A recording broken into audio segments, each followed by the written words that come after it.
Hello, welcome to Belgrade TV. If you're new here, please subscribe and turn on the notification so you don't miss our next video. How the military entered the Somali politics. The Republic of Somalia, also known as the Horn of Africa, has had some periods of military intervention through coups. After its independence in 1960, the Somali Republic was created out of former British Somaliland and former Italian Somaliland. British Somaliland was a British protectorate, while Italian Somaliland was a colony of the Kingdom of Italy. Aden Abdullah Osman Dar, popularly known as Aden Ade, became the president, while Muhammad Haji Ibrahim Egal of the first political party in Somalia, the Somali Youth League, formerly known as the Somali Youth Club, served as prime minister. The country was challenged by division on many issues such as administration, laws, tax and general policies because of lack of unity between the two territories which made up the country. A new constitution was suggested in 1961 to remove the barriers between the recently united territories of Somalia, and a parliamentary democracy was then established for the country to have one national identity.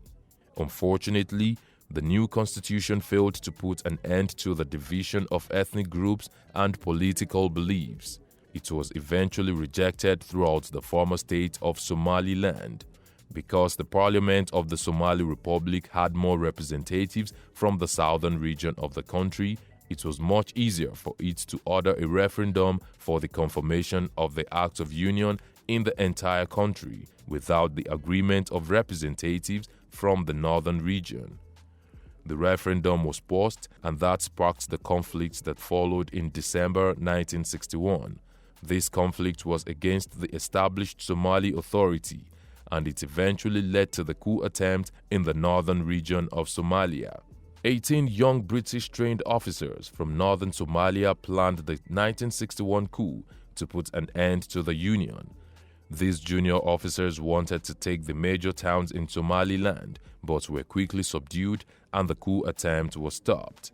All the officers who plotted this coup were put on trial, but after a while, they got released without a jail sentence because the British judge presiding over the case pointed out that there was really no legitimate act of union.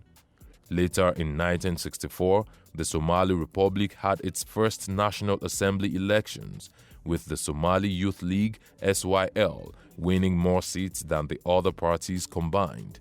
As a result, Abdurrashid Ali Shemake of the Somali Youth League (SYL) was elected president of Somalia. There were other National Assembly elections in March 1969.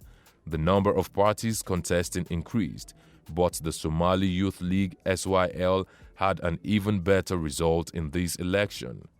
Unlike the 1964 elections, those of 1969 were opposed because there were many accusations of fraudulent electoral activities. Election violence got so terrible that it led to the death of over 25 people. The newly formed government under Prime Minister Egal and the SYL got more authoritarian and insensitive as it ignored the concerns of fraud and corruption during the elections. This made Somalians angry and dissatisfied in their administration. This dissatisfaction prompted Major General Siad Barre and some other officers to plan a coup in October 1969.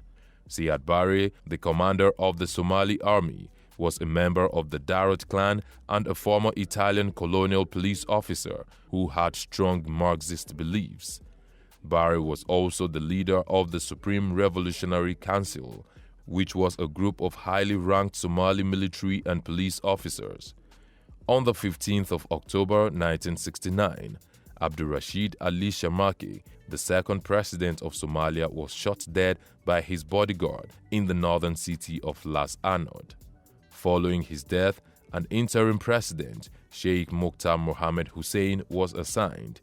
Major General Siad Barre's military coup plans took full effect a day after President Ali Shemake's burial.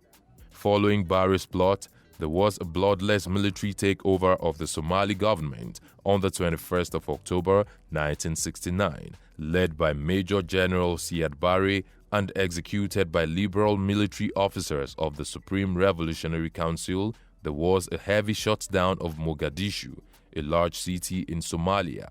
They also seized key government buildings and ordered the resignation of the country's leaders. The military forces used Radio Mogadishu to announce the coup plot and denounce the former government of the country.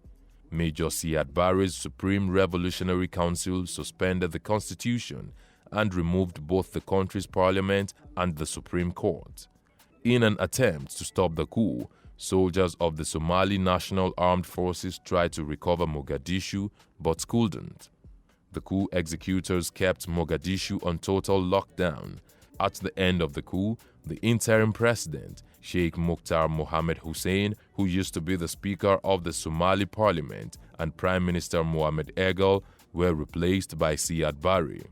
A 21-year military rule by Barre came after, alongside the imposition of a Marxist-Leninist government in Somalia, lasting till 1991. The success of the coup earned Barre a new name, Victorious Leader. During his rule, he advocated a form of scientific socialism based on the Quran and Marxism. His vice president was Muhammad Ali Samatar, a Somalian politician and lieutenant general.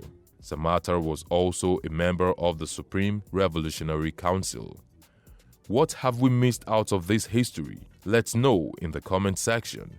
Will it be ridiculous to subscribe to our channel? If no, please like this video, share, and subscribe to our channel.